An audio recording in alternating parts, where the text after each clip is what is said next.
Hi, and welcome to the Research Room, a space to make research by the people for the people. Perfect synergy.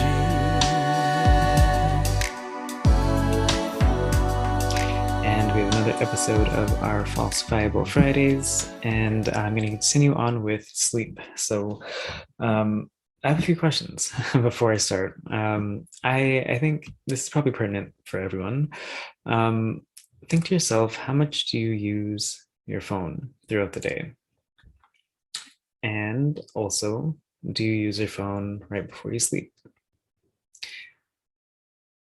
What do you think this does for sleep? Do you think it helps? Do you think it hurts? Do you think it matters if you're using it right before you sleep, or does it just everything from the rest of the day, does that end up affecting sleep?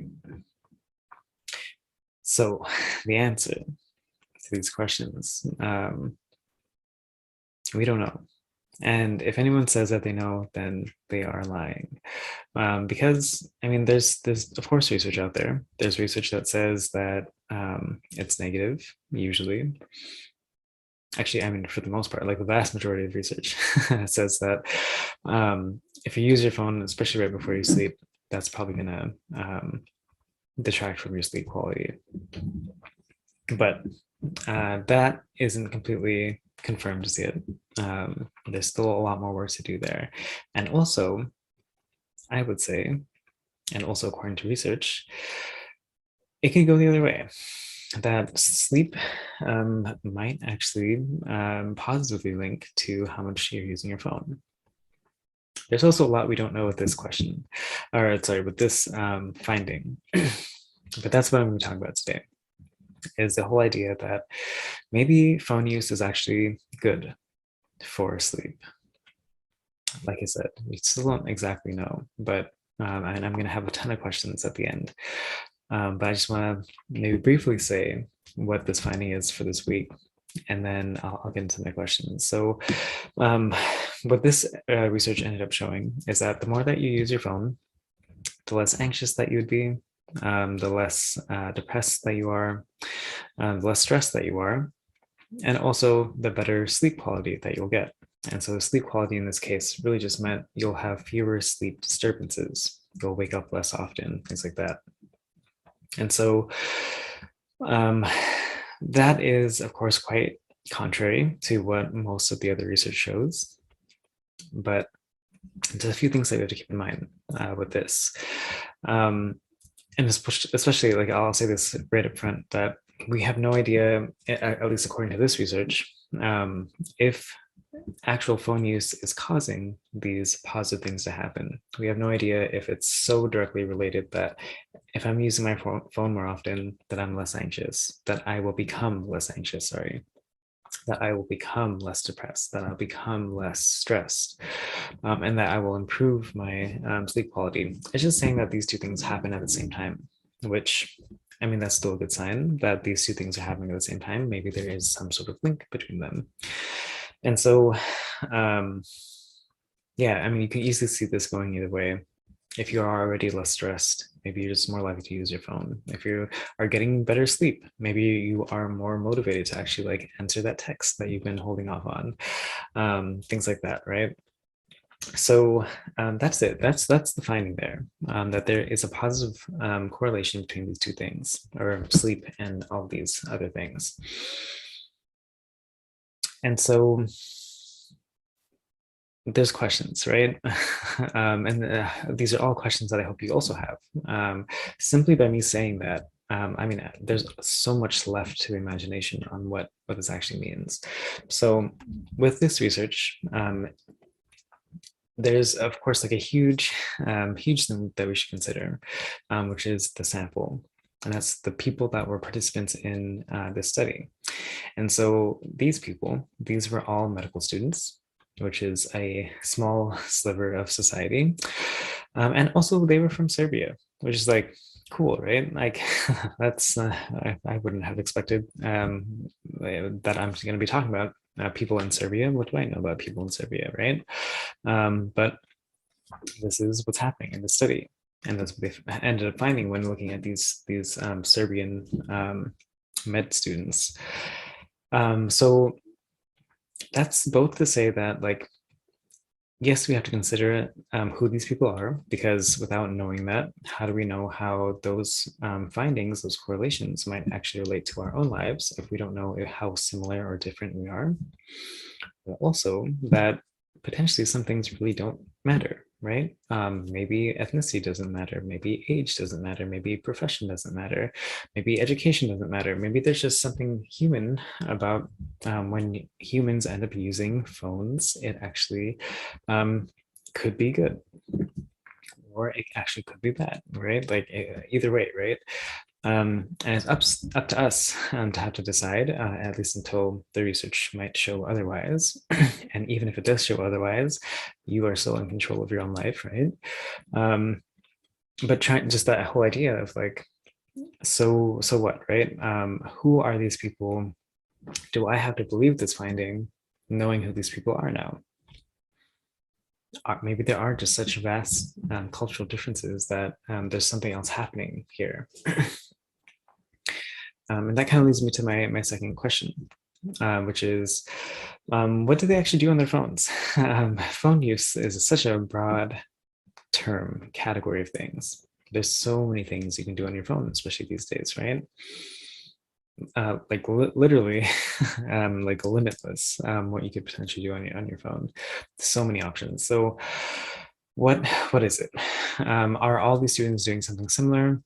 Is it literally just the act of being on your phone that is somewhat calming? That is, of course, a potential.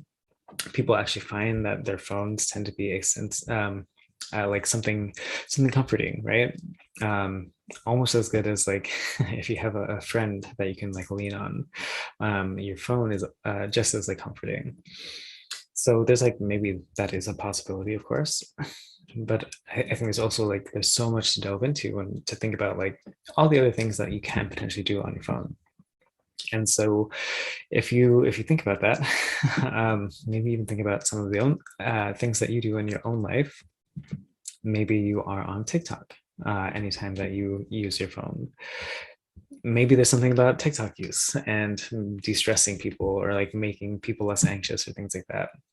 Obviously that could easily work the other way as well, right? It depends on the type of content that you're watching. Are you watching content that is very like thoughtful and like, meaningful? Are you just watching people dance? Are you watching people sing?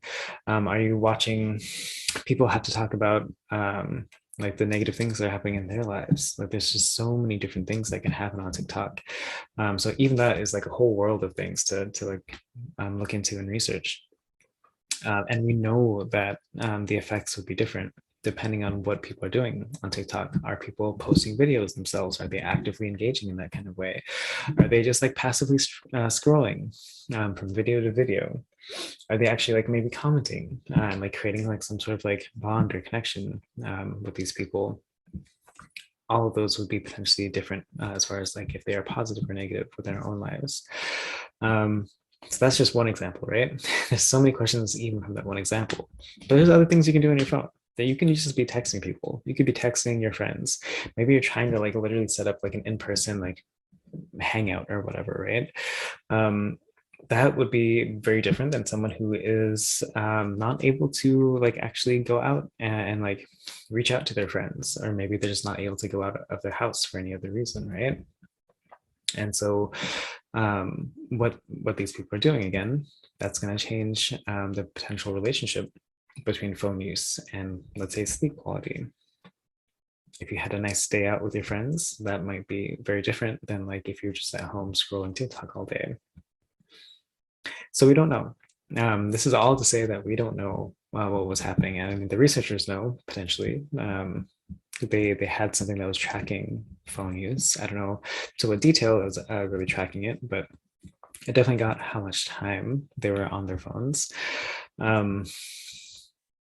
I think there's, if we want to go back to the idea of like the participants in the sample, maybe med students are using their phones for like a very like specific reason, right? Maybe they are like really needing to like read articles or maybe like book chapters or whatever.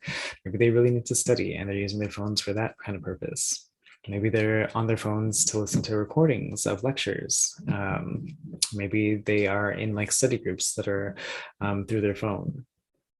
There's so many other things that they could potentially be doing that is like very work related. And maybe that's actually like very de-stressing because they know like, oh, at least I've knocked this off of my to-do list and I can like rest for the rest of the night. So there's that kind of thing. And then there is the last question that I'll have here, which all deals with when are they using their phones? And we also don't know. We also don't know, according to this research at least, when are they using their phones? And I think that is a very important thing to think about, right? It's not good enough to just say phone use relates to these things. That's the timing that you're using your phone. That's gonna change what's happening here. And that's some of the stuff that I was asking in the beginning. That like, are you using your phone throughout the day? Are you using it right before sleep?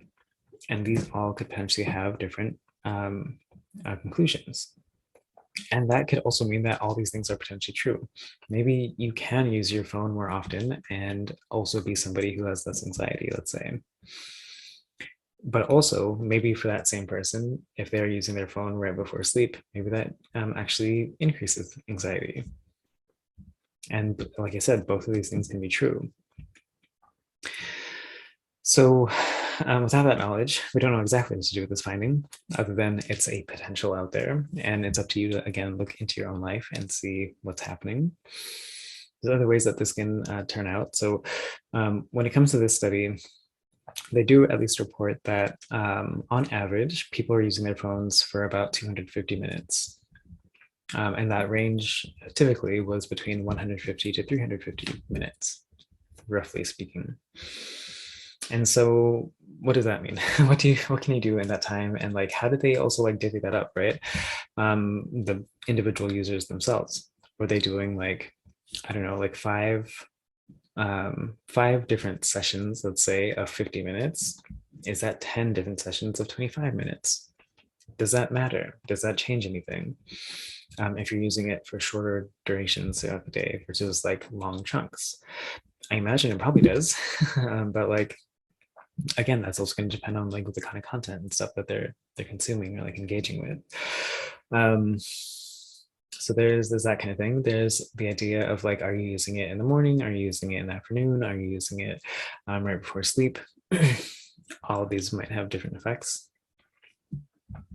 There's also the idea of just like, what is the optimal number then? Because I can't imagine that it's just you keep using your phone forever, and you can use all your minutes on your phone, and then all of a sudden you're the happiest person, you're the least anxious person, you're getting the best sleep. Like I don't think it works like that, right? There's probably some point where the positive potential effects of this become negative. This kind of goes with the idea of like maybe if you have like a phone addiction, or if you're like you're just kind of addicted to the internet, those are not going to be so positive, especially when it comes to anxiety, when it comes to depression, when it comes to your sleep quality. So what is that point, right? Is it after 500 minutes? Is it after 700 minutes? Is it after 1,000 minutes?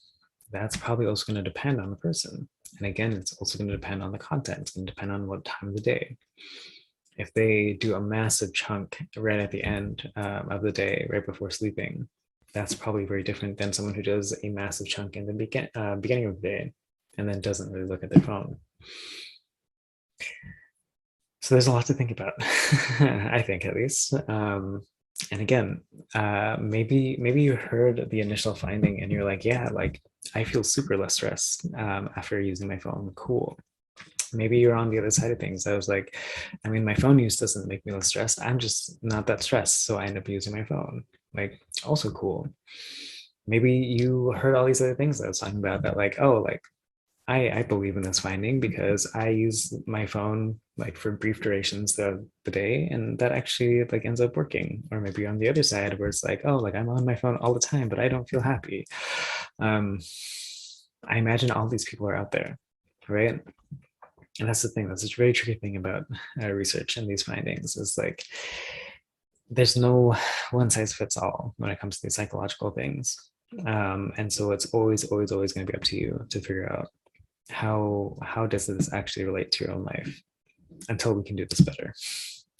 So that's gonna be it for today. That's all I wanted to say for sleep. When it comes to phone use, there's of course so much more to even think about and look into. The simple idea of like, how does the blue light from your phone end up affecting your sleep? Does it even affect your sleep, right? Does it affect your eyes? Does it affect how stressed you are? Things like that. So that's going to be for another time. That's not going to be for right now. But this is just something for you to think about, right? That maybe it's not all negative. And if you are using your phone and it is actually something that is de-stressing you, then cool, do that. That's fine. That's it. That's all I have for today. So you can check out more of this kind of stuff on roomforresearch.com or online, not online, on social media at Room for Research. And so, yeah, until next week, I'll continue this idea of sleep and yeah, talk to you then. Bye. With the sun breeze.